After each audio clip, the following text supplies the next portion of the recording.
apologize for the delay here. For those of you that might be joining the TASC 90 for the first time, welcome. These webinars are held quarterly. They're for 90 minutes and they focus on a topic that's relevant to current or upcoming opportunities and initiatives of the FLEX program. The webinar is for State FLEX program personnel and it's recorded for playback for those that aren't able to join right now or want to listen to it again. And today's call is all about highlighting FLEX program quality resources. So we're joined today by the Federal Office of Rural Health Policy, the new Rural Quality Improvement Technical Assistance, or RQTA, and the FLEX monitoring team. Each of them will provide updates and discuss the resources that they have relevant to not only reporting quality data or to the Medicare Beneficiary Quality Improvement Project, or MBQIP, but also to the bigger picture that we're all striving towards quality improvement in critical access hospitals. The latter portion of today's webinar will feature discussion by 4 state FLEX programs talking about their successes with MBQIP. And joining us from those organizations include Jody Ward from the North Dakota Office of Rural Health, Melissa Turner from the Arkansas Office of Rural Health, Nicole Breton from the Maine Office of Rural Health, and Angie Charlotte from the Illinois Critical Access Hospital Network. I'd like to provide a really brief update first about TASC resources that can support your state FLEX program and quality improvement. And first to talk about MBQIP. Again, as you've seen in multiple messages, email us with any technical assistance questions that you might have on MBQIP to task@ruralcenter.org. We'll respond to them and either send the messages along to the Federal Office of Rural Health Policy or to RQTA if there is need for their response to those questions, and get back to you as quickly as we possibly can. The MBQIP webpage is located at ruralcenter.org/task, TASC/MBQIP. It's really meant to be the one-stop kind of online shop for all things related to MBQIP. Do note that the content on there is being realigned with the current MBQIP quality domains to reduce some redundancy. So look for changes to that webpage. Look to come soon. It really should end up aiding, though, in navigation, accessibility, and the timeliness of the resources that are available on there. We've been working very collaboratively with RQTA to develop new or update existing MBQIP resources. I wanted to highlight, though, that the MBQIP resources that we do currently have available, such as MBQIP Quality Guide, are still relevant. They just need to be realigned in some portion to the content now in the new program year. Related to overall quality improvement outside of MBQIP, TASC is identifying and developing resources to support the transition to value-based healthcare. One new resource that we just launched was Aligning Leadership on the Rural Road to Value, and it's a webinar as well as leadership tools to assess critical access hospital leadership, understanding their roles in the overall governance of that facility toward rural value, and some tools to help them in aligning their leadership strategies in their different domains of hospital administration, board, and physician leadership to move toward that value world. There's also quite a few resources that we've been working on in integrating quality improvement, value, and population health. And then as related to the FLEX program work plan and the application of the activities that you do daily within your state FLEX programs, we're here to assist the state FLEX programs in identifying activities, learning best practices and lessons learned, and identifying baselines and outcomes, as well as overall program assessment or even assessment within particular program areas like quality improvement. I'd like to highlight the state FLEX programs that are available on the TASC website. They're reported annually to us by the state FLEX programs. You can update a web form and tell us about the activities that you're doing in the particular program areas of the FLEX program, one of which being quality improvement. And then also on those programs have opted to share some of their best practices and their success stories, as well as work within networks, many of which are quality related. And there you can also find contact information for each other. Just a heads up that we'll be contacting each of the state FLEX programs this winter to ask you to update your profile, but the information on there is current as what we have today. And lastly, I just wanted to iterate to everyone to please let us know about technical assistance needs you have related to MBQIP or quality improvement that you're seeking. These can be either items to support your state FLEX program or needs you're hearing from the field from the critical access hospitals or other rural partners. So let us know what they might be, and then we'll work collaboratively with the Federal Office of Rural Health Policy and the FLEX monitoring team and RQTA to best meet those needs however we can. Those are the things that I wanted to share today in the brief update. So I'm going to turn things over to Kevin Cheney and Aaron Beswick from the Federal Office of Rural Health Policy, who will be providing an update from FRHP as well as the critical access hospital regulatory update. And as a reminder, it's *2 to unmute your line, Aaron and Kevin.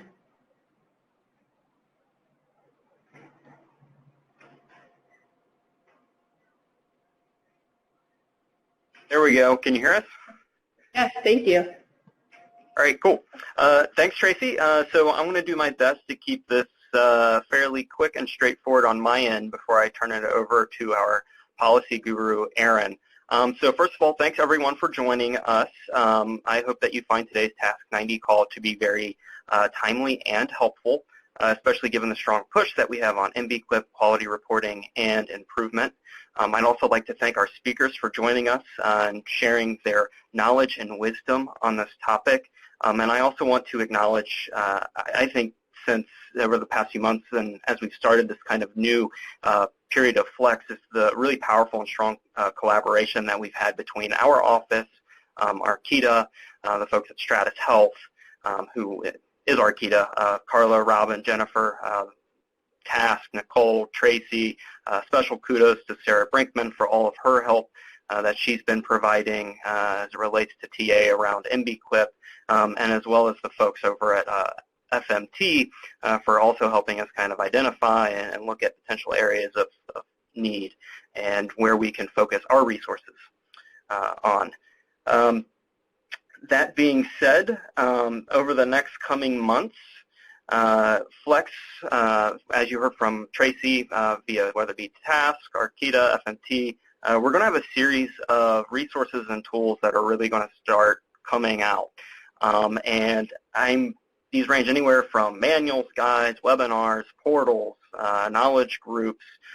So I just want you to be aware to be on the lookout, keep your eyes and ears peeled, whether it's information coming directly from TASC, or from our office in a program coordinator's email or in the Rural Route newsletter, such as the one that just went out today.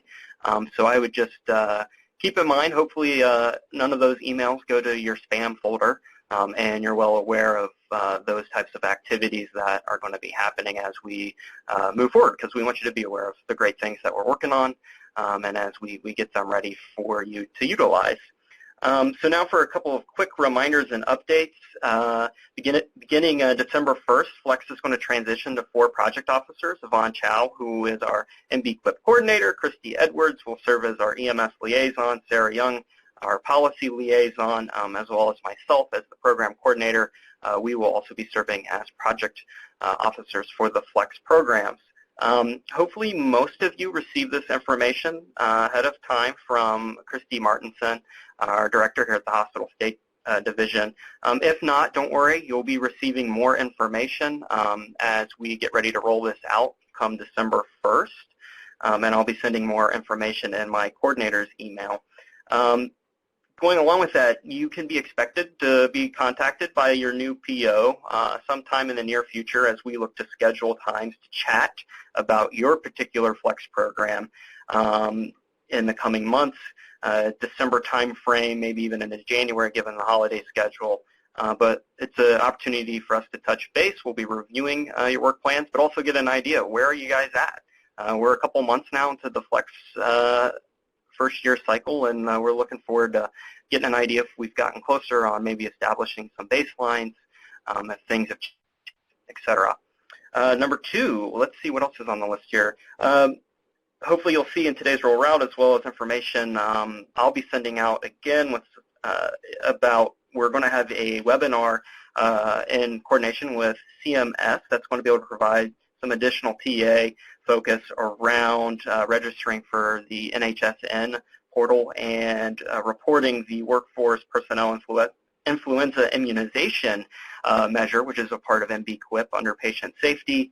Again, there's some information in Rural Route, and I'll be also sending out information so you all know how to go register for this webinar on QualityNet. And we're also excited to hopefully have some additional type of resources as we continue to collaborate with CMS moving ahead over the next couple of years with Flex. Kind of staying within the MBQIP realm, I wanted to remind folks that on the latest, coming up on the latest reporting reminders that you'll see on there as it relates around EDTC measures, is that we've pushed that for your cost reporting to you by the end of the month, and then you would have 10 days to report that back to us as kind of like a hard deadline. We moved this time frame to kind of help align with the other measures, and so hopefully you'll find that a little bit easier. And as a reminder for those who might be new, EDTC gets reported back to our office. We also have Q3 15 EDTC data in, along with some of our pharmacy data, and we'll be getting ready to send that out here maybe in the next couple of days or early next week as soon as we get that all filed together. And then last and certainly not least, tomorrow is National Rural Health Day, so I encourage you to go to NoSource website, take a look at the agenda of speakers. We have a lot of great ones on there, including Secretary of HHS, who's going to be calling in later in the afternoon. So we're excited about that, along with other presenters, but you got to make sure you register, so go to NoSource website to do that. And with that being said, I'm now going to turn it over to Aaron Beswick. For some of you, he's probably, what, got a year or so? Almost a year under his belt? Not even that, maybe? 5 months. 5 months, okay. I've got him beat by 6 months. So Aaron Beswick, he's a fairly new addition to our Policy and Research Division, and he's going to be working on policy-related items impacting rural flex and a lot of other things. So Aaron, if you want to go ahead and take it away. Thanks, everybody. Thank you, Kevin, and thank you all for having me today. I do post-acute care and inpatient policy, and I'm working with Sarah on that last part, hospital policy. I'm learning a lot from her. I know it's big shoes to fill, so I'll try my best to replace her today. Try to advance my slides here. I have to use my computer. Great. Awesome. Okay, so the first one here, CMS has displayed a new exhibit in the State Operations Manual. It lists the items that must be checked at each critical access hospital survey to ensure that CAUs are meeting the rural location, distance, or necessary provider requirements. And as some of you, I'm sure, are aware, the American Hospital Association and others are very concerned that the exhibit lists only the use of state designation letters to certify necessary provider status, and that's something that we're continuing to watch to see if that will be changed in the future. Next, there was a proposed rule on discharge planning. So it updates the Medicare and Medicaid conditions of participation for PPS hospitals, critical access hospitals, long-term care hospitals, inpatient rehab facilities, and home health agencies. Now, throughout the rule, CMS is focused on using discharge planning to promote patient-centered care, to improve care transitions between these settings and the home community, and on reducing readmissions from home back to hospitals. And one of the changes to this rule that we are watching is CMS is soliciting comments on whether or not providers in each of these settings should consult their state prescription drug monitoring programs to check whether patients are at risk for non-medical use of controlled substances, mostly related to the recent issues of opioid abuse across the country, but particularly in rural. Also, this rule implements a portion of the IMPACT Act that has providers in each of these settings using quality and resource data to assist patients in making their decisions on where to go after they're discharged. The next rule, we had a final rule on Medicaid access. So there was a recent court case challenging whether providers had the ability to sue over the Medicaid payment rates. The court actually kicked it back to the executive branch, saying that rate setting for Medicaid should come through executive rulemaking. So this rule is in response to that, having states do analyses of the effects on patient access when they do changes to provider payment. Now, the rule doesn't set a particular payment rate as adequate across the country. Instead, it has these states do the analyses to see how access in their state will change based on their payment changes. Now, CMS is asking for more information from the field to help them finish this rule. They need more information on which measures they'll use for access, the thresholds for what's good access or what's bad access, what's good payment, what's bad payment, and then they're looking for comments on how they should have states resolve these issues when it comes to something that is inadequate access or inadequate payment, what should they then do? And importantly, this only applies to Medicaid fee-for-service.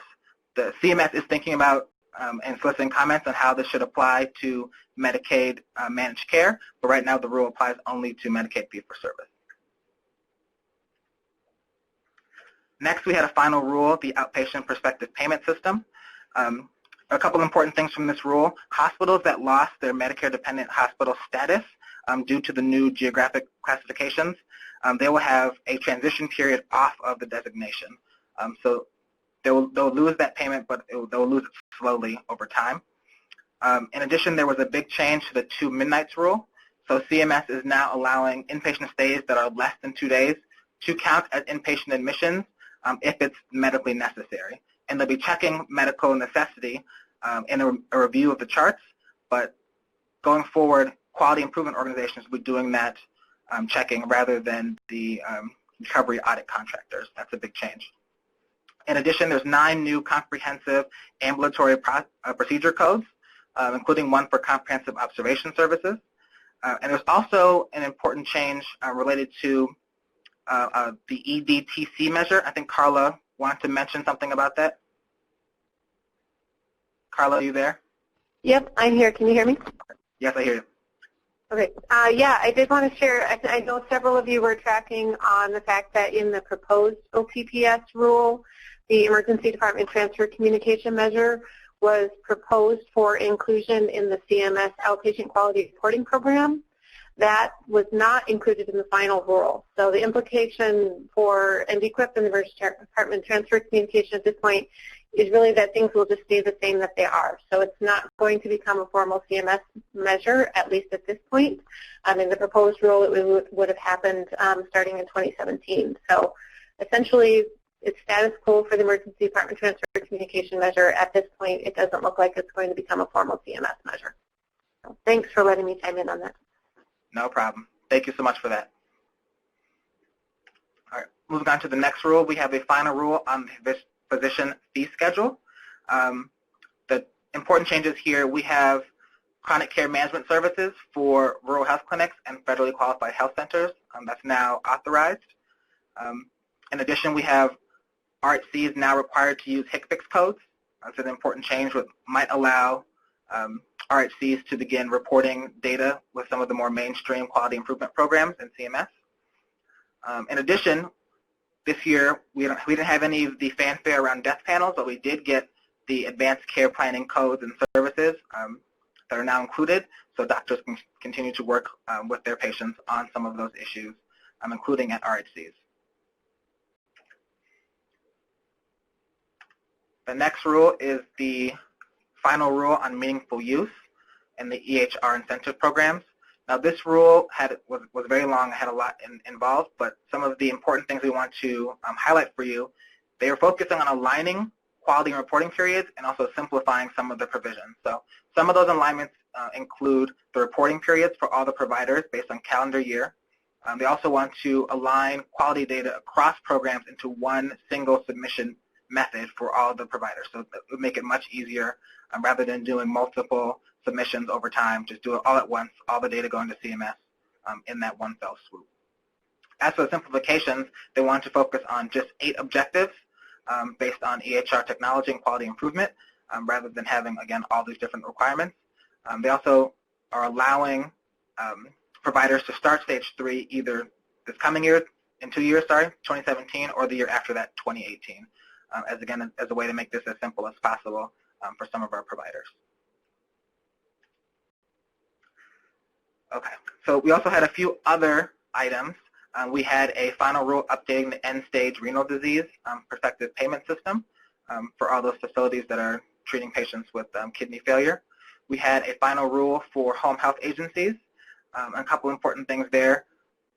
We're launching a 5-year home health value-based purchasing model in 9 states to test whether or not that value-based program will work for home health. We have a 3% payment boost for home health services in rural communities. That's been extended through 2018. And then also there was a large payment cut, larger than expected in that payment system. And the final thing, just this week, we had a final rule on comprehensive care for joint replacement, that new bundled care model. It will change how Medicare is paying for hip and knee replacement surgeries in 67 metropolitan areas. Now, because it's based on metropolitan areas, not many rural providers will be included, but there will be a few. For those few, there will be all PPS hospitals, and they will have additional payment protections, stop-loss limit. Critical access hospitals will not be included at all, not as sites for orthopedic surgery or as sites for post-acute care with swing beds. So that's something to be aware of for PPS, but not necessarily for CAUSE. Great, that is the policy update. You can see we're pretty busy this last quarter, but I'm happy to take any questions. If I can't answer, I'll try my best, and I can get back to you also after I consult with Sarah. We can get you the best answer possible. Erin, this is Tracy. There's a question in the chat box about when will the quality work that we're doing and that alignment rule with meaningful use and other clinical quality measures kind of occur. Do you know anything about that? I don't. That's a great question. I believe that some of these rules, some of the provisions are on effective date next year, but some, as we talked about, the alignment and the start date has been pushed back to 2017 or 2018. So I don't want to tell you exactly when. If I can check with Sarah and get you a direct answer on that, I can get back to you, but I don't know the exact answer on that. Okay, yeah, if you could find out any more clarification, that would be really helpful. Sure. Any other questions for Erin? It's *2 to unmute your line.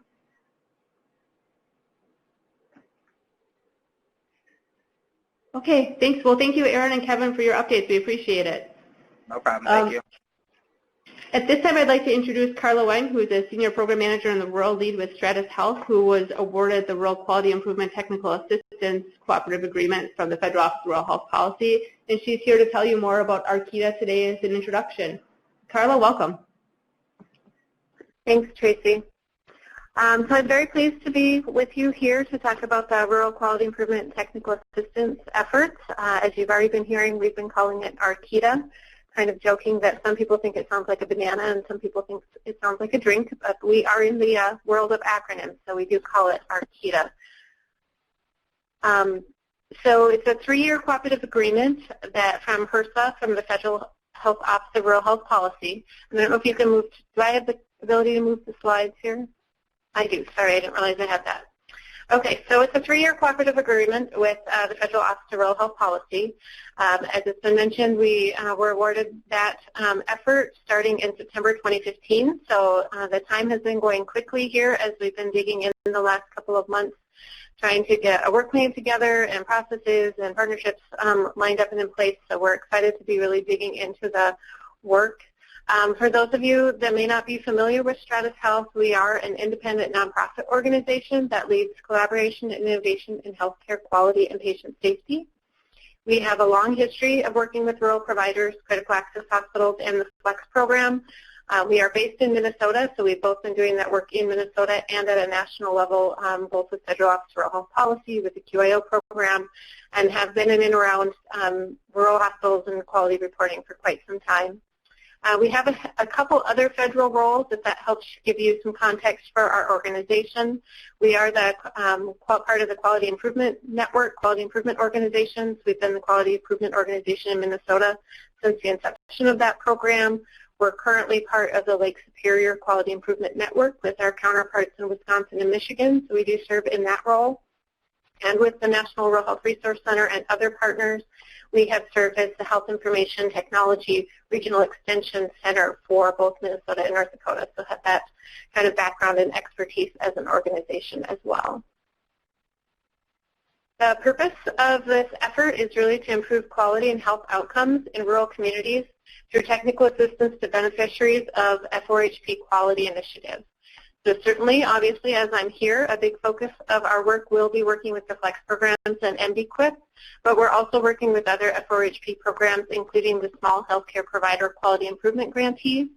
That's a grantee program, has about 30 awardees. It's a 3-year grant cycle and really focuses in on chronic care. A lot of times the grantees are either primary care, federally qualified clinics, health networks, so much more of a sort of primary care chronic disease management focus with those grantees. And really, I think one of the most important pieces is that the role of ARCITA is really intended to fill gaps, not to replace existing quality technical assistance that's already in place. For the FLEX program, you've had fantastic support over the years from the TASC program and the National Rural Health Resource Center. The small healthcare quality provider grantees have a TA provider in the Georgia Health Policy Center. And really the intention of the ARCITA effort is to add an additional depth and expertise focused on quality reporting and quality improvement. So to that end, we will be working very closely with FRHP and the partners.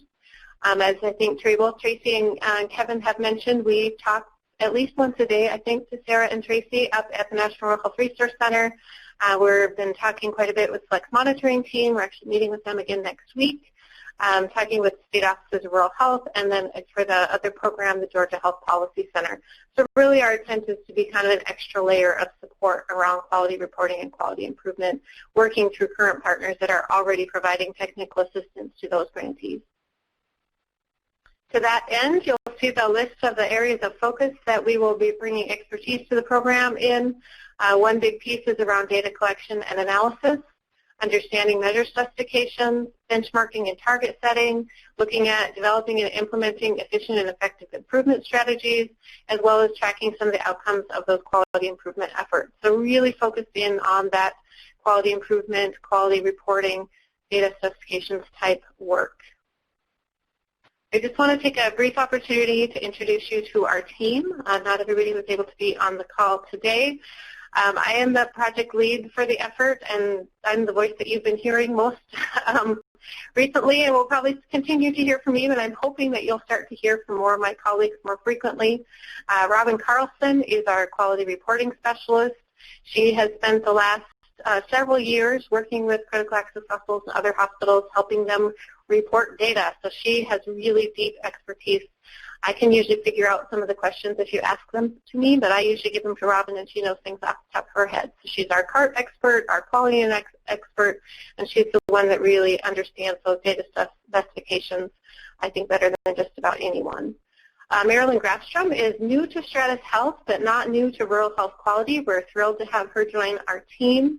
Marilyn is a nurse by training and has served as a quality improvement director in a critical access hospital in northern Minnesota, and more recently has been working with our state hospital association to help implement initiatives around patient safety and hospital-acquired infections. So she brings both that hospital-level expertise and some state-level expertise around implementing programs to our team, and we're thrilled to have her on board. She joined us just about a month ago.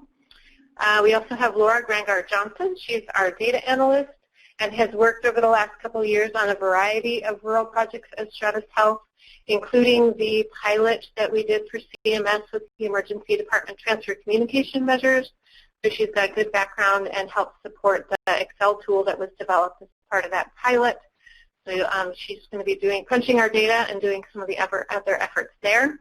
So I think those are the four of us that you'll probably be hearing the most from, but I also want to highlight a couple other folks on our team.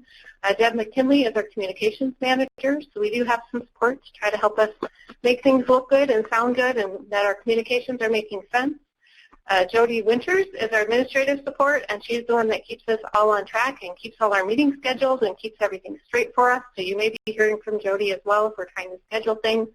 And then finally, on the small healthcare provider quality improvement side, Amy Hankinen is one of our HIT consultants, and she specifically is going to be working with that grantee program. She's got deep expertise around helping implement and use electronic health records, pull data out of them, and connect to quality resources and to supports in the community. So it's a nice match to help support that program.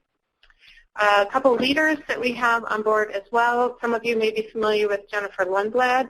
She is our CEO at Stratus Health, but also has deep expertise in rural health. She sits on the Rupert Health Panel as one of her professional activities as well. Her primarily role is going to be working with the Rural Quality Advisory Council that we'll talk about a bit later. And then Dr. Paul Kleberg actually just announced that he's actually leaving Stratus Health. He's going to be a medical director for Adelaide. We are hoping to still be able to tap into him and his expertise in some advisory capacities, so that is continuing to be sorted out. So that is a picture of all the folks that hopefully you'll be hearing from other than me. Like I said, I know that I'm then the voice and the face more recently, but I do want you to know that we have some deep bench strength and expertise on our team, and I'm thrilled to have everybody pulling together and working forward with our partners on this. Some updates about MB-QIP support tools and resources. As I mentioned, we've been spending some time focusing on a work plan and pulling together, understanding what the needs and opportunities were, and putting together some starting resources and then planning what we're going to be doing over the next year or so. A couple things we've already started, the monthly reporting reminders that Kevin mentioned. We did put those in sort of a steel sheet format. Those of you who are familiar with that language from NoSOR, that you can just cut and paste those reminders and put them into your monthly publications or resources as you're distributing information to your critical access hospital. We just released the MB-QIP measure fact sheets. That's a set of one measure per page sheets that help give some of the details around reporting and data collection. For the right now, it's just for the required MB-QIP measures. We do hope to have an update of that probably later next spring that will also have additional measures, information on the additional measures for MB-QIP. We will be doing some webinars and tips around the emergency department data transfer measure. We hope to have those done yet late this year before the next round of data collection. We know some folks are already starting that collection, which is great, but a lot of folks will be doing that in January. We have been hearing a fair amount of concern around the nurse-to-nurse measure or data element as the part of the emergency department transfer communication measure. We have been sharing that feedback with the University of Minnesota, who is the measure owner, the National Quality Forum measure owner for that particular measure. They know that they're talking about that feedback, and we will let you know if any changes or anything happens with that. But we want to let you know that we are passing on any feedback that we hear about that. A couple new things that we're looking at. One that I'm really excited about is an MB-QIP reporting checklist. We're looking at having this be really sort of a step-by-step guide that will help people through the processes of walking through reporting. Everything from, one of the first things you need is a quality net administrator, and here's the resources and information on how you get there. So I think we found there is a lot of resources out there. They're just not easy to find. So our hope is to help both walk people through the steps and point them to the relevant resources to make that whole reporting process easier, particularly as we know there's a fair amount of turnover in that critical access hospital position that's responsible for the data reporting. Tracy mentioned MB-QIP quality guide. Certainly the one that's out there is still relevant. We are going to be working on some updates and revisions of that to align with the new measures. And then once we have an idea of what the new MB-QIP reports are going to look like going forward, we'll also update some of the information around how to use those reports. Looking at a resource around HCAHPS response rates and best practices, and then also supporting information around quality improvement basics for critical access hospitals. So that's just a laundry list of different tools and resources on our docket.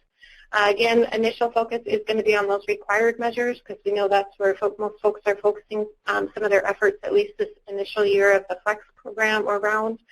But we will do some updates and do intend to address some of those additional MB-QIP measures as well. And then all resources will be posted to the TASC website. So there's not going to be a separate place that you go find these things. We are working closely with TASC, and that will be the MB-QIP area on the TASC website is going to be the place where everything is kept. And I do see a bunch of questions over on the side. I'm going to finish up my slides and then try to address some of those. A couple more things around MB-QIP support that we've been working on related to communications and networking. Kevin has alluded to the fact that we're hoping to revive the MB-QIP monthly as a monthly update that will include information around best practices, highlights of high performers, data updates, etc. We're anticipating that the first edition of that will be available in January. We're also working with TASC to figure out a plan to launch MB-QIP networking calls. It'll be an opportunity for MB-QIP and FLEX leadership in each state to participate in a discussion. We'll have you lined up every other month, and it'll be really focused in on sharing successes and challenges of the implementation of MBQuip and MBQuip support in your state. And then I've been asked a couple times around our availability for presentations. We are participating in the new Flex Coordinator training that happens up in Duluth twice a year. We will be at the Flex Reverse site visit for sure.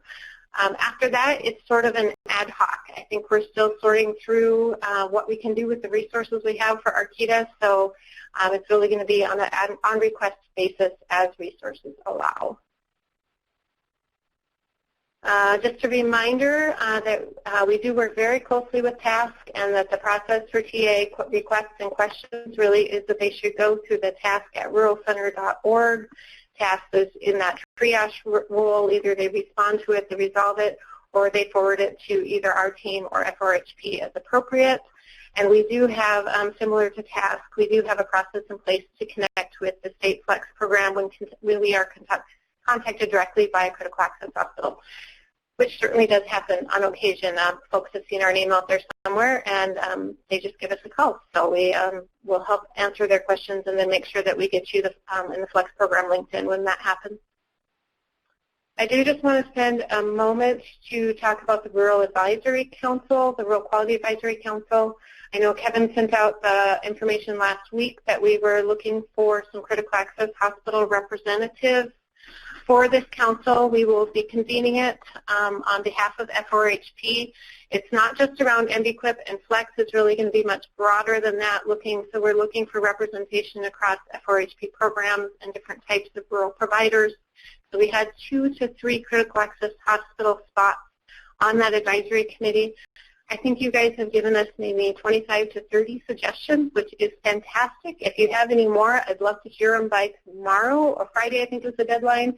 We are going to be turning those invites around fairly quickly. We're not going to be able to include everybody that you suggested to us, but we do. It excites me that we asked you the question of, send us who you think, when you think of somebody who's really good in quality in your state, that we got so many responses on that. So we do plan on looking at that list and using it as an opportunity to help identify high performers and do some of the highlights and that type of thing. So we'll be using that information for other things, but we are going to only be able to take about 2 to 3 of those representatives for participation on the Advisory Council.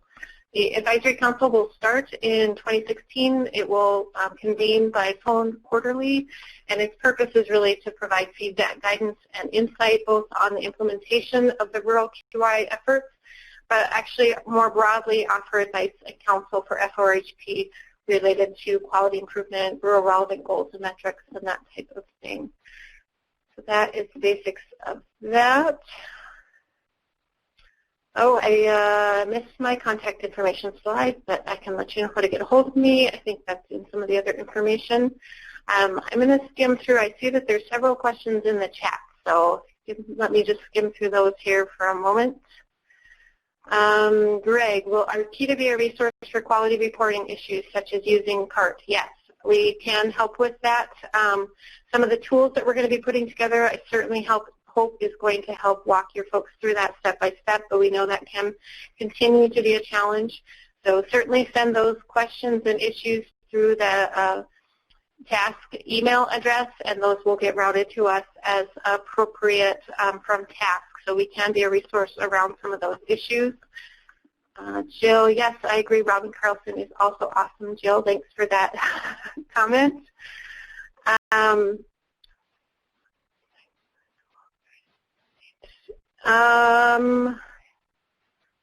So Angie, I think Laura Grangard-Johnson was going to reach out to you around talking about the EDTC measures and some opportunities around that. I know that one of the things that we do actually in Minnesota is that our hospitals enter the data into a web portal, so then we don't have to retype data. I know that those processes can be challenging. So I think I know that Angie also, I'm sorry, I'm skimming back through it. So I don't know if that answers your question, Angie, but I think there are some options around not having to retype it into a tool. Certainly, the tools that Stratus Health put together, we put together for the pilot that we did for CMS. It is available free of charge. I know other vendors have some tools available, so it really kind of depends on how different states set that up. I'm not sure I'm tracking on all of these. Jill, you would love it. Yeah, there are actually some pretty decent webinar CART tools out there. The challenge has been finding them. So one of the things that we are hoping to do with that quality checklist tool is really get people pointed to the resources that are out there, and then if the resources aren't there, we are going to develop them. Angie, I can get you some information about how the portal is set up in Minnesota. It actually goes to our hospital association. And if there, I'm just going to pause as I'm reading questions in the chat box and give people an opportunity to unmute and ask questions as well. And hopefully I've kind of addressed them from the chat box. So if folks want to ask questions over the phone, you're more than welcome to do that as well. So this is Sarah. I just want to jump in real quick about the CART webinar for new users and remind folks that we did recently release a new resource posting that pulled together some resources from QualityNet, where they've actually put together some videos. And part of what we've been partnering with Arkita is sorting through the videos that QualityNet already has available and figuring out what will be useful.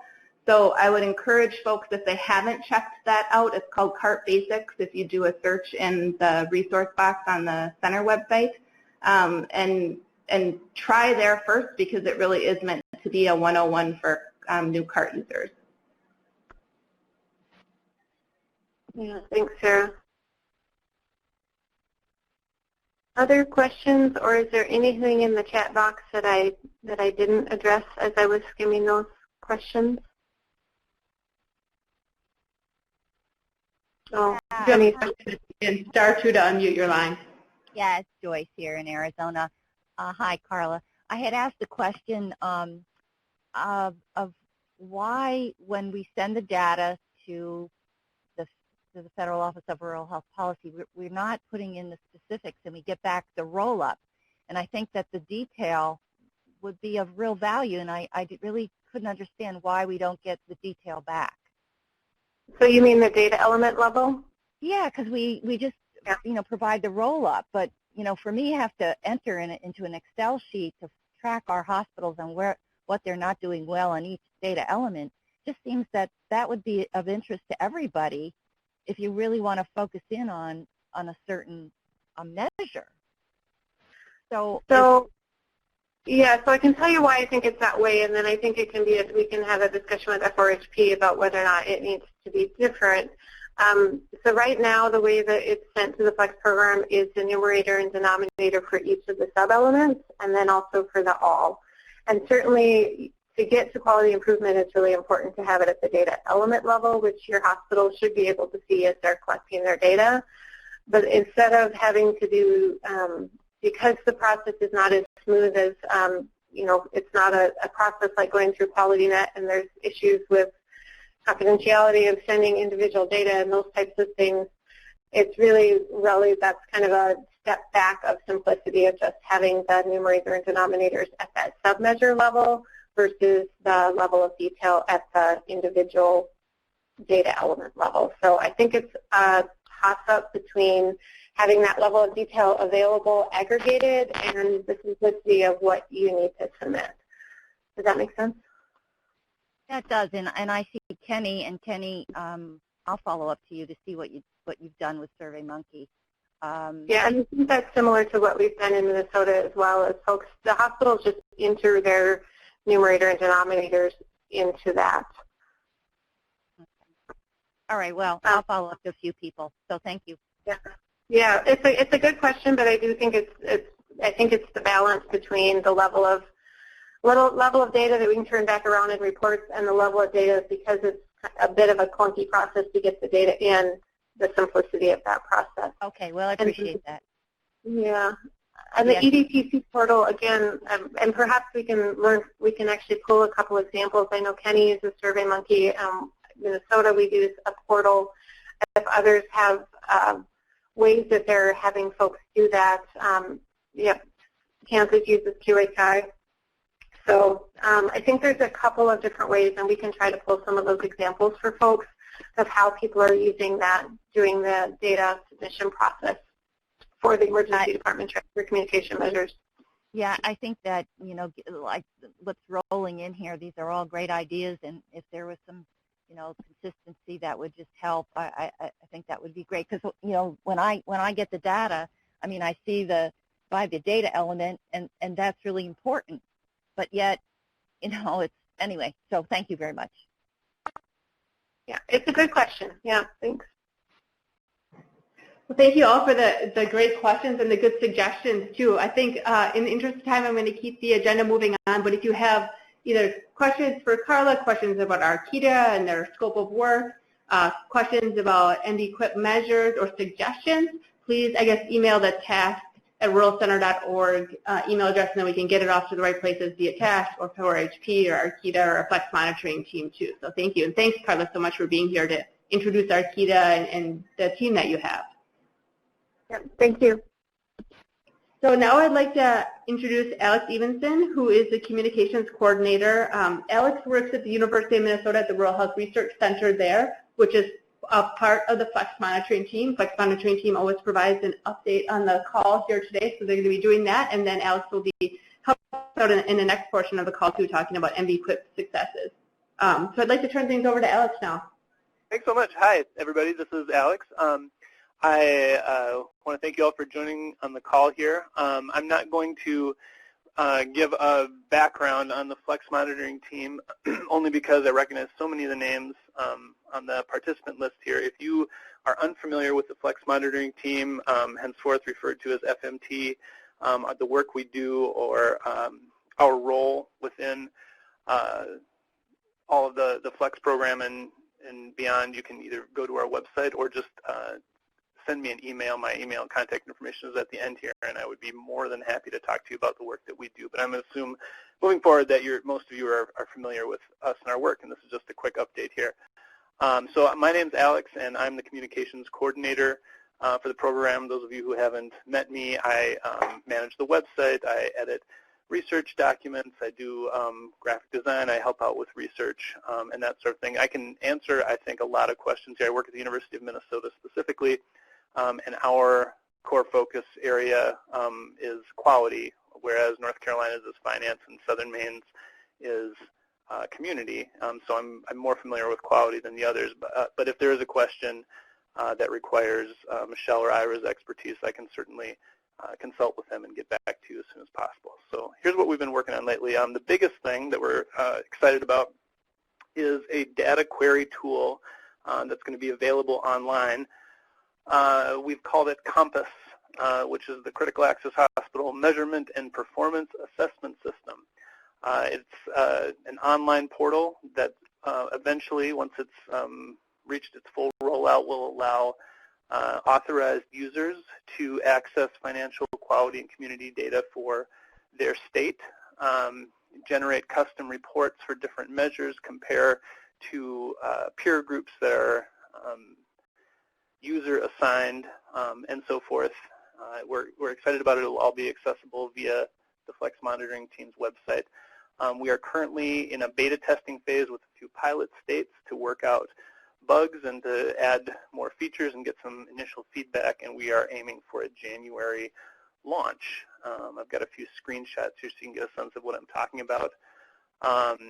Right now, this was developed by my colleagues at the University of North Carolina primarily, and so they started by adding financial measures. These are the different categories of measures, and each of the buttons is a specific financial measure. And then right now, just at the beta testing phase, we've got only one category of community measures down there under market characteristics, and only one category of quality measures that's under HCAPS, but that's only because we're at beta testing phase, and all of the data will eventually be on there. So a user can select an indicator, choose whether they want to compare individual hospitals or trends over time with a bar graph or a line graph, assign up to 5 custom groups. Just at this screenshot, I just threw a couple in there and compared public Minnesota cause to private Minnesota cause. You can see in there there's different categories of characteristics that can be chosen, and that may expand over time as well. And then it generates a report. And depending on your user level, if you're a state flex coordinator, as you hover over these different bars, you would see which bar corresponds to which hospital by name. If you are a CA level user, you would only be able to see your own hospital relative to the anonymized names in the other bars. So that's just to give you a quick sense of what Compass is and how it's going to work as we roll it out. We're looking forward to that. Just some quick other things that we've been working on. We got recent publications. There's a charity care brief was in a longer briefing paper were both released. Those were by Maine in June of 2015. The CA financial indicators reports were released in August. And if you haven't gotten your login information, you can send me an email and I will forward it on to North Carolina and get that for you. And then here at Minnesota, we produced 2 policy briefs related to healthcare-associated infections, one about reporting and regulations relevant to CAS, and one about different evidence-based programs and strategies for reducing HAIs. Upcoming publications, we've got a policy brief on the impact of financial and operational interventions funded by the FLEX program.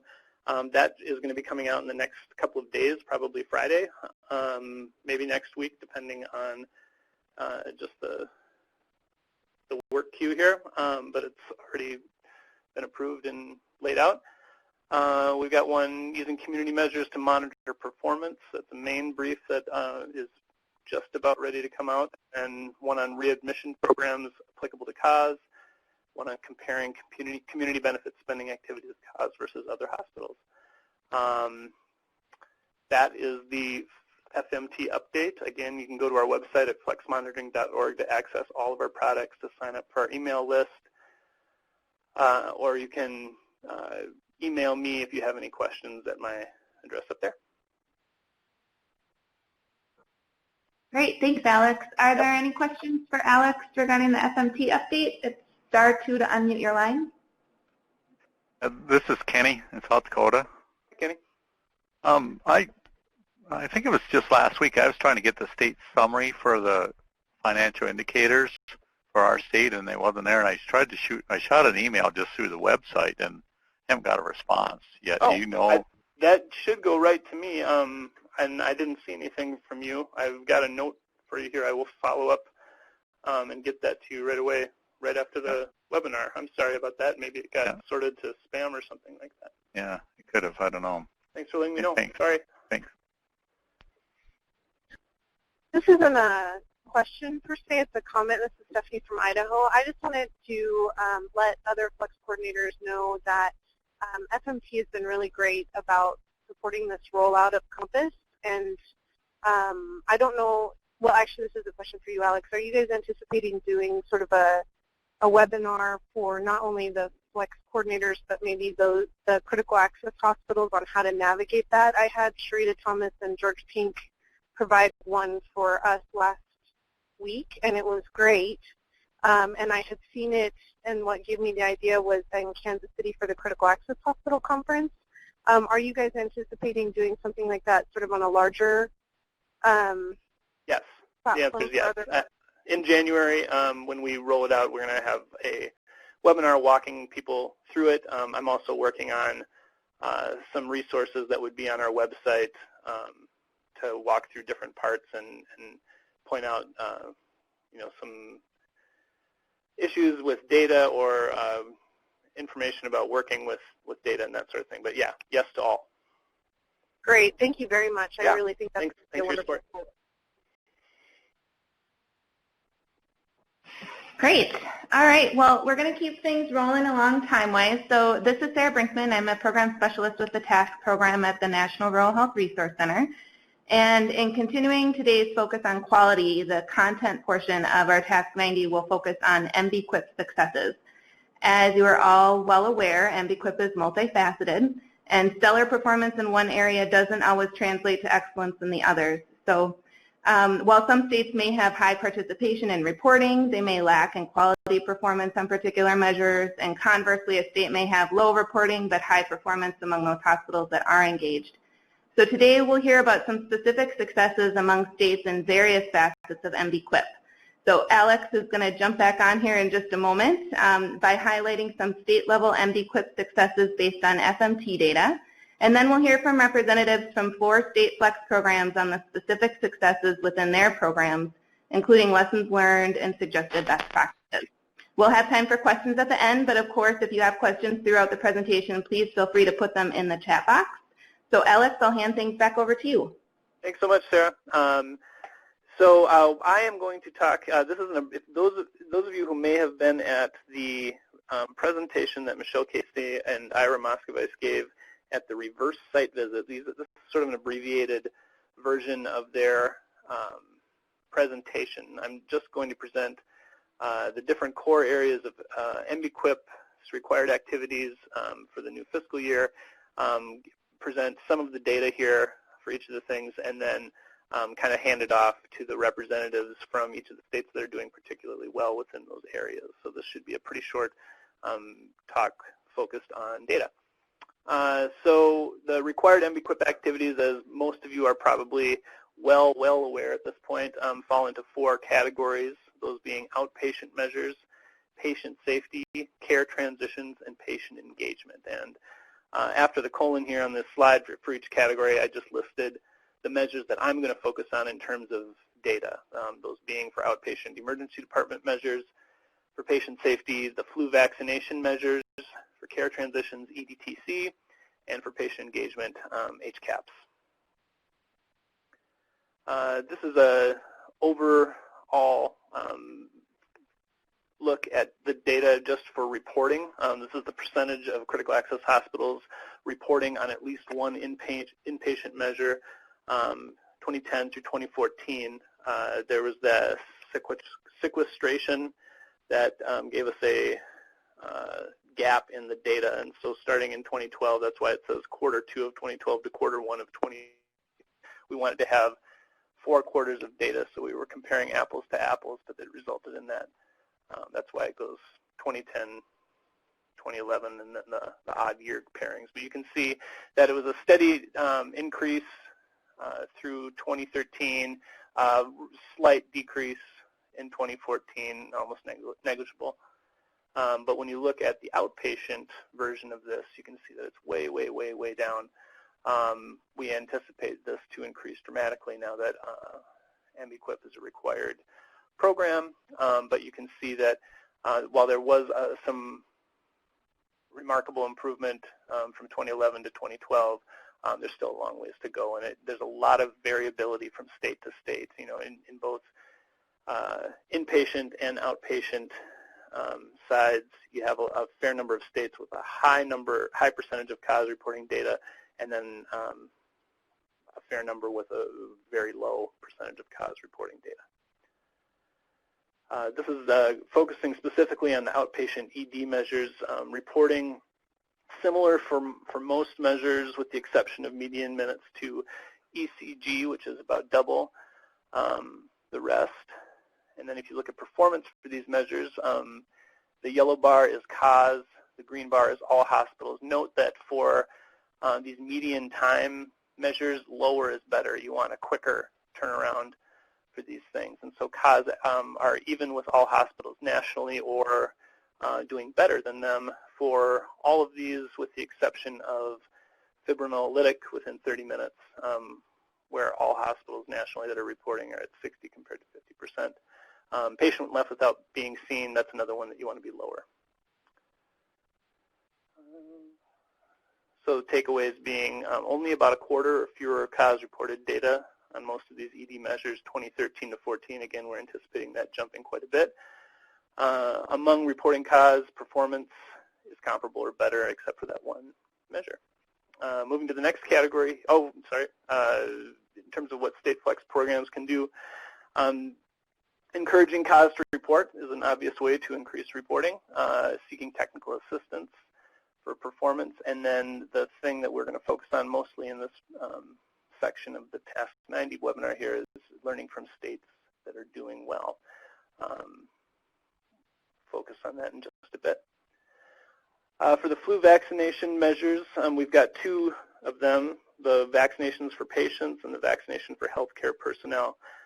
Reporting, we've got about a third of CAUSE nationwide reporting the former, about a quarter of CAUSE nationwide reporting the latter, and pretty similar performance levels, lower among healthcare personnel.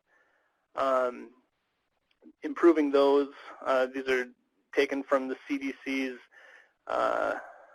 National Healthcare Safety Network manual, as well as a policy brief we did on quality improvement for pneumonia a while back, educating healthcare providers about the benefits of vaccination, providing convenient worksite access to vaccinations, offering, making sure that non-medical refusals sign a declination, that they are intentionally, deliberately refusing the vaccination so it doesn't screw with data. And then under patients, getting benchmarking data, offering data feedback on the vaccination rate, getting provider reminders to check the status when patients are admitted, offering automatic reminders to the providers when patients are due for their vaccinations, and then establishing at the hospital level standing orders to immunize patients can all improve performance on these measures. With regards to EDTC, we've got about 29% of CAUSE reporting data to MBQIP in the fourth quarter of 2014, but reporting rates are ranging from 0% in 10 states to 100% of CAUSE in at least one state. Here are the performance for each of the components of the EDTC measures in terms of they're all about the same in terms of the cases with the required data, with the exception of the nurse-generated information, which is a little bit lower.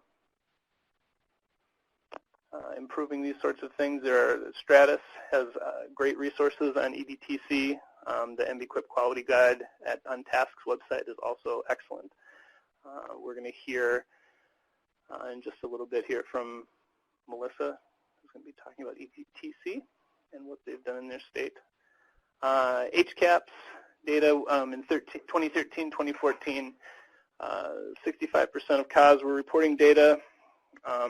Less than half had less than 100 completed surveys, which is where CMS sort of flags results saying to be wary of facilities that have so few surveys. About 13% of CAUSE had a survey response rate of less than 25%, and there's tremendous variability across states in terms of reporting and response rates. You see some states do very, very well, and some states really struggle to get surveys back on HCAHPS. Here's some results that compare CAUSE to all hospitals. I pulled out the two sort of overall measures, overall rating of the hospital, recommending the hospital, put those at the top, and then you've got the individual components down here. The takeaway being CAUSE continuing to perform better than other hospitals nationwide on just about every HCAHP measure, which is always nice to see. I think there's a assumption that CAUSE struggle with quality because of fewer resources, but HCAHPS is a area in which CAUSE consistently, at least the CAUSE that report and obtain the surveys back from patients, consistently outpace hospitals nationwide. Completed surveys per CAUSE and response rates have been decreasing. The lowest scores for CAUSE in all hospitals are on the new transition of care composite measure. To improve HCAHPS reporting rates, and scores obviously encourage the CAS that are not reporting to do so and look at reasons, possible reasons for low survey response rates. A lot of this may be vendor-related issues. We haven't done a formal study of this kind of stuff, but informally, you asking people from states and hospitals that are getting good response rates, it seems to be a difference, and they're particularly happy with their vendor and the vendors that try multiple methods to get the surveys back. We've got a technical assistance resource there from the University of Colorado. And those are the 4 areas in terms of data. If you're not familiar with the state CA quality report, we produce these annually, one for each of the 45 states participating in the FLEX program.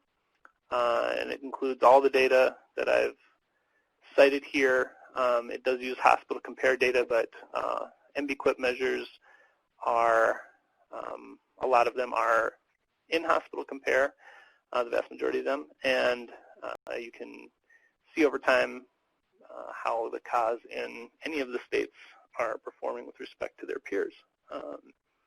So that covers the basics of the data, just trying to set the stage a little bit, and then I will hand it off to my co-presenters here from each of the 4 states, and sort of keep tabs on the questions here in the chat box. Thanks, Alex. Yep. So first up from our state presenters is Jody Ward. She's the FLEX coordinator at the North Dakota Office of Rural Health, and she'll be sharing with us some insights into the success North Dakota has had with engaging critical access hospitals in both inpatient and outpatient reporting. As of the most recent FMT quality data reports, 97% of North Dakota CAS were reporting at least one inpatient measure, and 100% were reporting at least one outpatient measure. So Jody, I'll hand things over to you. Okay, sounds good. And you can hear me? Yes. Okay, good. Hi, everybody. So I'll just talk a little bit about our state. We, of course, have the CA Quality Network, and our network began in 2008 through the voluntary work of our critical access hospitals throughout North Dakota. And the FLEX program funds the activity of our network. We have 8 executive committee members made up of, by region. You can see on the map, by region. On that committee is CEOs, DONs, QI coordinators at each of the CAS from each of the regions. And this committee meets every month to help provide guidance to our network activity. The red, brown, and colored big X's represent our 6 big tertiary facilities, and the little H's are all 36 of our critical access hospitals. When the MBQIP program first rolled out, we had them sign our memorandum of agreement, and we have 100% participation to participate on the MBQIP measures. So our CAS definitely have a commitment to supporting ongoing performance improvement. The collaboration then between critical access hospitals and tertiaries are again showing by the network, and we take advantage of that and meet quarterly by region. Often it's either by video conference or at least one time a year we all come together.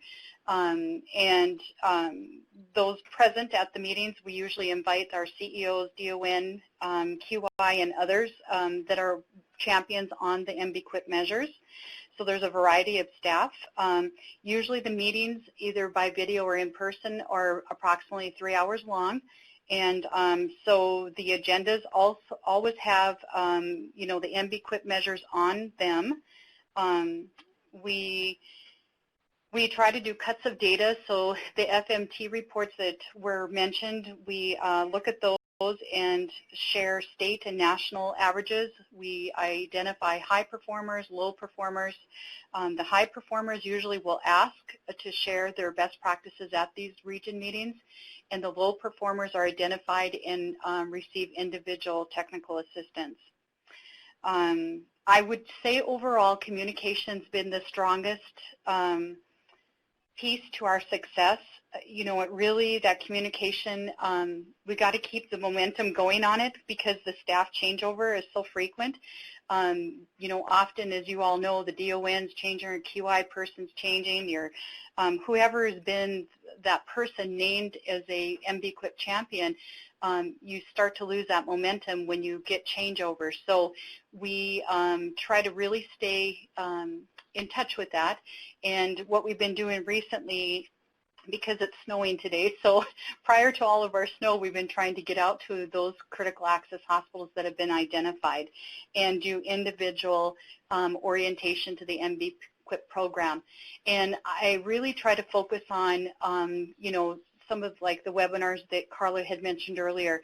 When I arrive for the visit, I just try to walk through the activities of the core areas for quality improvement, and sort of, you know, say what to do first would be to get signed up for things. So sign up for NHSN, sign up for CART, and get all your usernames and passwords.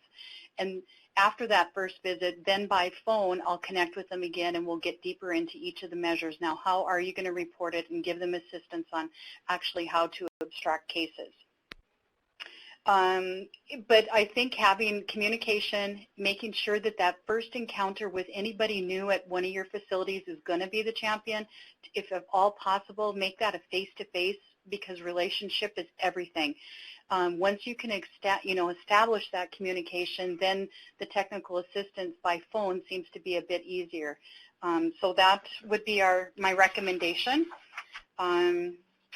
If you're I guess I'm trying to think what else I say at the orientation when I'm there. I share the submission timelines form that's been shared with us through TASC.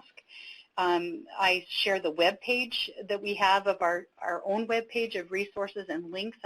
Our web page, if you click on a link, will take you right to resources of TASC, or the links will take you right out to qualitynet.org. Sometimes at that very first visit, I'll demo our own web page so that they can find the resources, and also demo the qualitynet.org web page. I don't go into big detail on the qualitynet.org. The main couple things I usually point out is, again, the submission deadline timeline and the specifications manual, and then any CART training tools. So those are about the three things, and I do that for the inpatient and outpatient. Then lastly, again, how do we communicate statewide? We offer a workshop one time a year, and it's usually 5 hours. Well, I shouldn't say one time a year. The one time a year is our annual meeting, and that's about 7 hours long.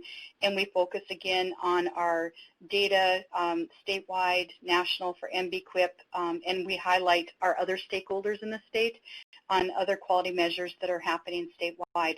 And then recently I did a workshop about 5 hours long on September 22nd, and in the morning we focused specifically on how do you sign up for NHSN, abstracting EDTC, because we've had a lot of questions about the abstracting and the meaning behind some of the elements. And then in the afternoon we focused on HCAPS. So those are our ideas that we have been using to do our quality work here in North Dakota. And that's all I have. I think I got my Yeah, thank you so much, Jody. We really appreciate it. We're going to keep rolling along because we are running short on time, so please save your questions to the end. So next up we have Melissa Turner, Flex Coordinator at the Arkansas Office of Rural Health, who will share with us the success that Arkansas has had engaging critical access hospitals and reporting for the Emergency Department Transfer Communication Measure. So as many of you are aware, there was a pilot project for EDTC involving a number of states prior to the measure being included in MBQIP. Although Arkansas was not a part of that pilot project, they had 28 out of 29 hospitals report on EDTC in Q2 of 2015.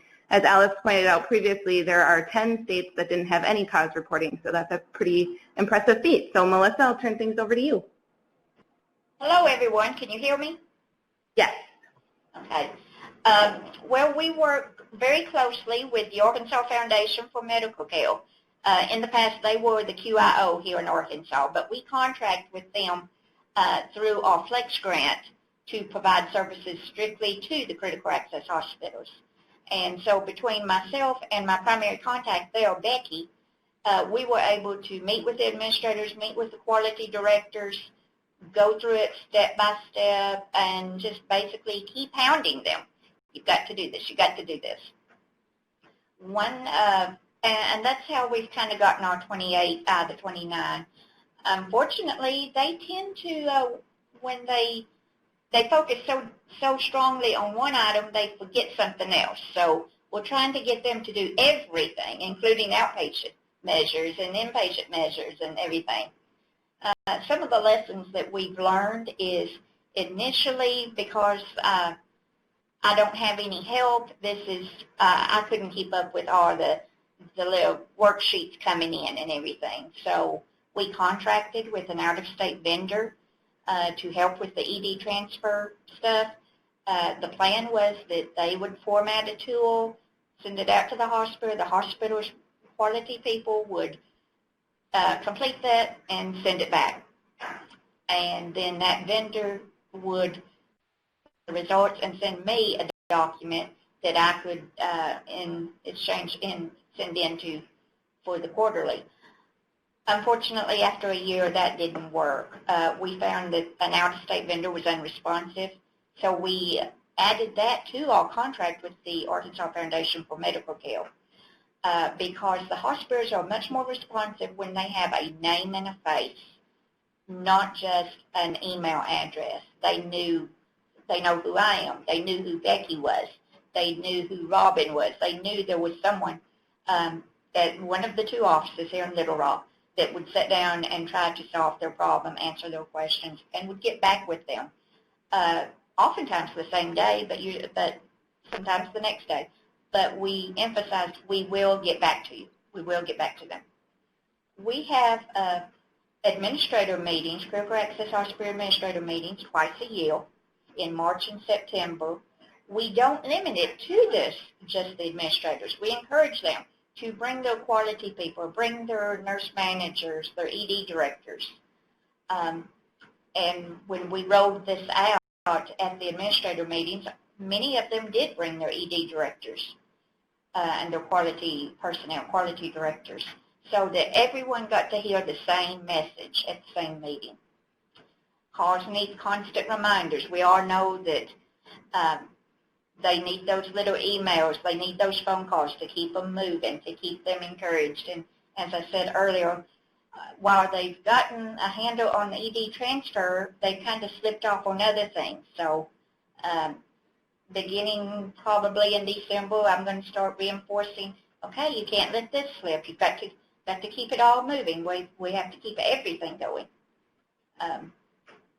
And that also touches on number 4, that they've let other things slip. But it's just constant reminders and working with them. Also, sometimes being a sympathetic ear when they call or email that they're so overwhelmed. Sometimes these quality directors, they may also be the nurse manager, the chief nursing officer. They may be covering the ER that night. And sometimes they just need someone to vent to. I've had several that would call me very frustrated. The next day they send me a real sweet email how they appreciated my taking the time to listen to them. And they would do better. They would get their stuff together. Everything that I get, information on webinars, information from TASC, the MB-QIP reports, I turn that around and send everything out to the quality directors and the administrators. So that to try to keep everyone in the loop. Everyone's getting the same information about a webinar. Everyone's getting the same information from TASC or from FORHP, to try to keep them getting so that there's no disjointed information-wise on who heard what or who got what. The last few years we've done regional meetings with the quality staff and the Arkansas Foundation for Medical Care. We pay for it. Flex pays for it, but they actually kind of schedule it, get the places, get the speaker, the details of that. And we have those once a year. And we also have a big workshop here in Little Rock where all the hospitals come together. And it varies from year to year. We try to have multiple speakers to try to keep things moving and hit on multiple topics. Are there any questions or anything? Thank you very much, Melissa. Thank you. I just want to acknowledge that it is 3:25. We have two states left to present, so we may run out of time. If you have to hop off the call, please know that it is being recorded, so you'll be able to access those that portion of the presentation later. Next, we're going to go to the main office of Rural Health, Matthew Chandler, the state office director, and Nicole Breton, the flex coordinator. We'll talk about the success their state has had, not only in engaging 100% of critical access hospitals in reporting for HCAHPS, but also performing significantly better on 6 out of 11 of the HCAHPS composites compared to other critical access hospitals. So Matt and Nicole, we'll turn it to you. Hey Tracy, this is Matt Chandler, long time no chat. Hope you've been well. Thank you, good to hear you. Yeah, so I'm going to speak and then Nicole's going to chime in as she would like. So I'm going to kind of do a bit of a high level, and I apologize for not having a presentation. Nicole didn't tell me that that would be good, looking good for Maine. So yeah, we have 100% participation and no PowerPoint presentation. I blame that on Nicole. So I'm going to start with the history of Maine's Flex program. I started in the Maine Flex program back in 2004, and I'm going to quickly mention a wonderful gentleman's name, Larry Baroner. In 2004, Maine had a what we would call for the Flex grant mini grants. And we weren't really bringing the hospitals together. There wasn't a lot of collaboration, not a lot of communication amongst the hospitals, but they loved us because we'd give them $25,000 mini grants. And we quickly realized that we needed to go to a different model, and I really did shamelessly plagiarize from Larry Baroner in Pennsylvania. So if you'd all like to give Larry a call after this and find out what he's doing, he does great stuff there. But what came out of that really was the understanding that we're going to do things together. Our activities from then on are not going to be mini grants, but collaborative opportunities. And that's exactly what we did. And we started with the critical access hospital CEOs. In Maine, we have 16 critical access hospitals, and they all get together. The CEOs get together a couple times a year, and it's in joint operation with our hospital association. We also bring together our nurse managers and our nursing directors, and they get together 3 or 4 times a year as well. And this is all over a course of many, many years to get to the point where we're feeling really good with our collaborations now. But we also started bringing together the QI directors, and then most recently over the last couple of years, our critical access hospital CFOs, and even really more recently, if we can jump over to the SHIP grant, we continue to support our hospitals with ICD-10 implementation, now post-implementation, and so we bring together the coders and billers. And so we really feel from a state level that we're intimately involved with our critical access hospitals from a variety of levels. But what I'd like to talk about is our QI directors, who seem to take on the yeoman's work of this MBQIP as well as all of the other measures. And what we did, I would say back around 2008 or so, was we started sharing blinded reports. And those blinded reports were everything from financial to operational to, HCAHPS. And they quickly got curious as to what those reports included and where they were. Were they the best? Were they the worst? You know how those go. And so we unblinded those reports, and we share those reports with them unblinded. And I really think that that is a major component to the reason we are where we are today. We also are very upfront, we're very honest, and we've given them the opportunity to sit the best with those that have concerns, and they have the opportunity to share policies, procedures. They share staff time. They go over to another hospital and talk about ED communication and throughput. And it's really that spirit of collaboration that I think that has moved us to where we're at. Another component is that we have a consultant that we work with that is a previous critical access hospital CEO here in Maine. And so she is a known entity. She pulls the meetings together. She brings the agenda together. And we then become a part of those meetings. We also have to say, you know, and in that previous presentation, couldn't agree more. You know, if we don't hold their feet to the fire and say these things are important, we've got to keep collecting this data, they don't really want to do this. And we have a wonderful person on staff who we call it polite pushiness. And we do really push people to get that 100% submission rate. And we're doing, you know, we're very successful at that. You know, this isn't to say we don't take our lumps. This isn't to say we don't have our challenges. You know, 6 out of 11 still hurts. I want to be 11 out of 11, and that's the direction that we're going. So if anybody has any questions, don't hesitate to call Larry Brown in Pennsylvania. Thanks, Larry. All right, thanks, Matt. Yeah, you're very cool. Okay. We'll move on just for the sake of time and get on to Angie Charlotte, who's the Director of Quality Services at the Illinois Critical Access Hospital Network, who's going to share with us some best practices and lessons learned related to inpatient and outpatient quality performance improvement.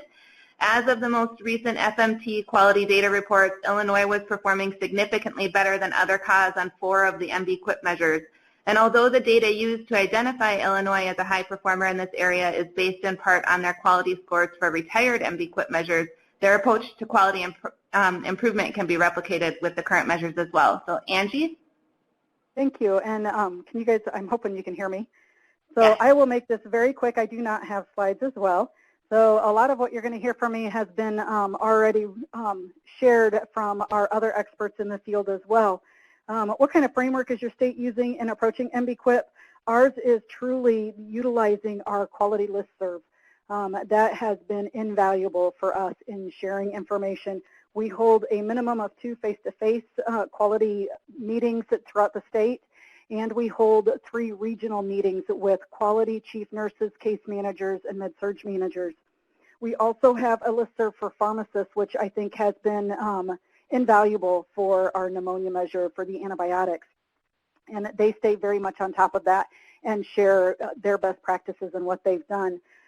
We do 5 to 6 webinars per year on best practices and our shining stars and what they've implemented, what their team approach was, how they improved that, and their current outcomes as compared to their original data set.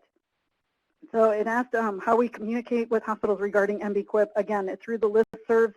I do send out to the CEOs a specific MB-QIP announcement when the new reports come out, and it just demonstrates the state specifically with our measures, and then I send the quality and chief nurses the actual reports for their hospitals. What kind of training opportunities does Flex program provide and support?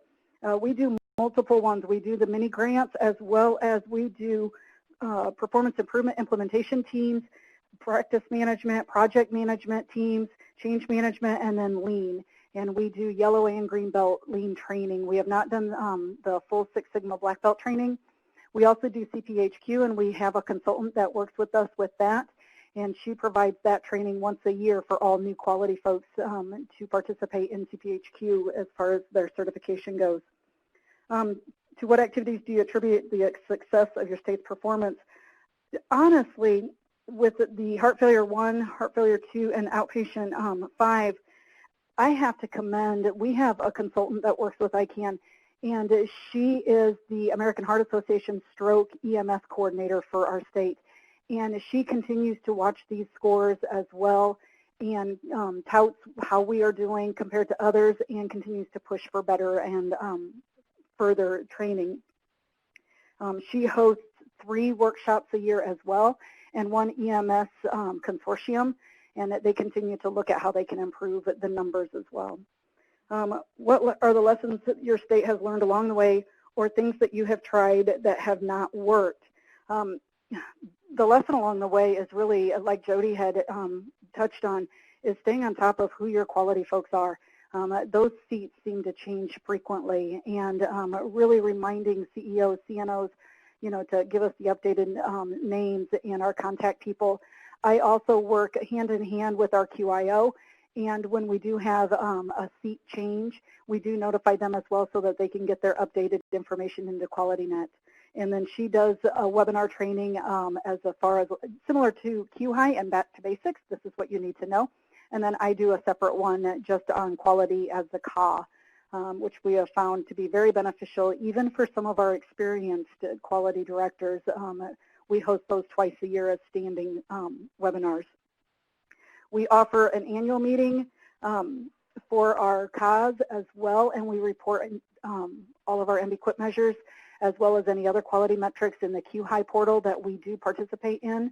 We also have an operations committee that looks at all the data, and they meet on a quarterly basis to determine what measures need to improve on, who are shining stars, some best practices, some highlights, sending out certificates of achievement, and giving them formal recognition both in our newsletter and on our website. What plans do you have to replicate your success with these measures? Continuing to move forward. The one thing that I think would be ideal is having more timely reports. When the MBQuip measures had originated, it had stated that the reports would be a little bit more timely, so really just trying to improve the timely reports and getting those out to everybody as soon as they come to me as well. So that would be the only suggestion I have, but otherwise we're going to continue moving forward as is. So thank you. Wonderful. Thank you, Angie. So I know that some of you need to hop off. I just want to ask you to please take a couple of minutes to provide us feedback through the electronic assessment that will be sent out via email. It's recently been shortened, so it shouldn't take you very long, and we greatly appreciate your feedback and use that to improve and inform the development of resources here. But now we will open it up to questions for those of you who are able to stay on the line. Again, it's *2 to unmute. And just going back to the chat box, I saw that Scott did enter a question, and I don't know, Alex, if you have any insights on this from your work, or if others have some suggestions, maybe from Maine. Many of the hospitals have very low acute patient volume. What do we do in that case with regards to HCAPs? Does anyone have any suggestions or thoughts? I know that that is a common question that we get both from Flex and from SHIP, because HCAPS is a requirement through SHIP as well, that some hospitals just do have very low volumes and aren't able to get a significant response rate because of that. One thing I can say is that that's a great way to be able to use SHIP dollars to complement Flex work, is to have the hospitals use those dollars to be able to cover the cost of their HCAPS. But in terms of getting more responses, does anyone have any insights? This is not something that's in my areas of expertise, and so I've written down Scott's question, and I'm going to talk to Michelle and Ira about it, and I will, of course, get back to him. Fantastic. This is Scott. I just want to say that it's not just a case of response rate. It's just we don't have the patient. Some of these hospitals just don't have the acute volume for public reporting. I mean, and I, I'm just sort of, and I know Angie has suggested, has said that looking at, can we, including SNP in those patients, which would help actually a lot. But also, I mean, is there any looking at maybe rolling years together in order to get a sufficient volume? So, sorry, I'll go back on mute now. No, and this is Angie.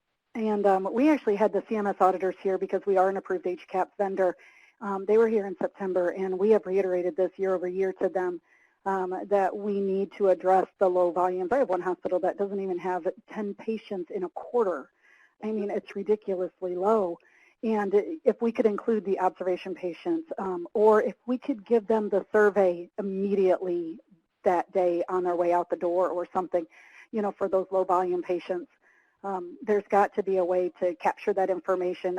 I don't think it's the fact that the patients are unwilling, but I do find that the survey is very lengthy, and I stress that every time they're here and doing their audit, and every time we do the calls with them for training. And they have to address that for our critical access hospitals. And I don't know which routes, which way to go. I have tried through my routes as a vendor, but still struggling. So any extra help would be greatly appreciated. And this is Jill in Arizona, and Joyce can chime in too. We have a hospital that dropped their HCAHPS because they have such low patient volume. They get maybe one patient a month, and dollar-wise, it wasn't worth it. And hospitals can do that themselves, and if anybody has hospitals that have such low volume, but you want to say you are participating, I can walk you right through it and then go through the training in March, and you can take place in that.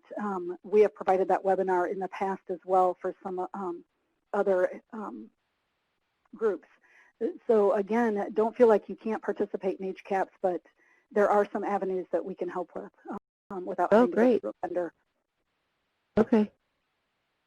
Thanks for that, Angie. And do note that there are folks from F4HP on the call, and this is a concern that's been raised multiple times by multiple states and hospitals, and so it is something that continues to be part of the conversation going forward with regard to both requirements for MD-QIP as well as finding rural relevant measures of quality so that we can help to make the case for potentially when payers start requiring that type of data in the future. Are there any other questions for any of our speakers today? Well, thank you all for sticking with us, and thank you for your patience with us. Luckily, the building we are in did not burn down.